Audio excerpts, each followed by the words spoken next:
During Unit 3 of the Math 7 curriculum, students will be able to use a compass and a straight edge to construct a congruent angle. To accomplish this mastery objective, students will need to go ahead and take their original angle and take careful measurements of it. Step 1 of the process is for students to go ahead and to construct a new ray for their eventual congruent angle. It does not matter the initial length of that ray, so any length will do as long as it's sufficient enough that the student feels comfortable creating and drawing arcs on that measurement. From here, I'm going to go ahead and use my compass. Place the tip of the compass on the vertex of the existing angle, and I'm going to extend the compass out so it goes about halfway on the existing ray. It doesn't matter necessarily the length, but it does make it easier to draw the constructions. Once I have it, again, double checking to make sure that the point is on the vertex, I can now go ahead and draw my arc safely.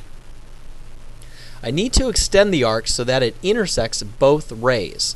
Once I've made my intersections, I'm going to go ahead and take the compass with the same setting, place it down on what will become the new vertex of my angle, and go ahead and again draw another large arc.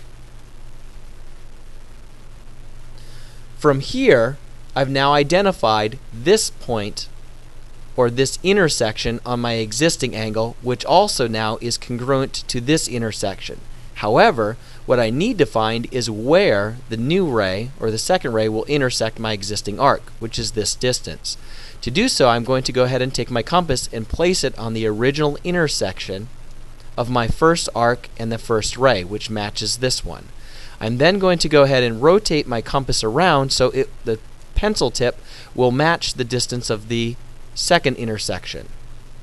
And I may need to make several adjustments here to go ahead and make sure that it is congruent.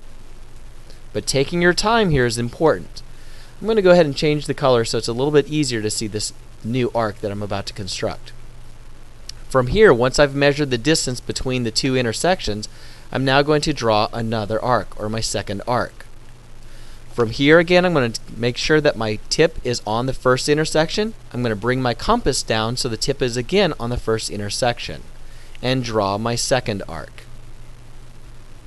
Now that I've had two arcs, we can see that this position is now the same as this position. And my last step in being able to construct a congruent angle using a straight edge and a compass is to go ahead and now connect what will become my vertex with the second intersection.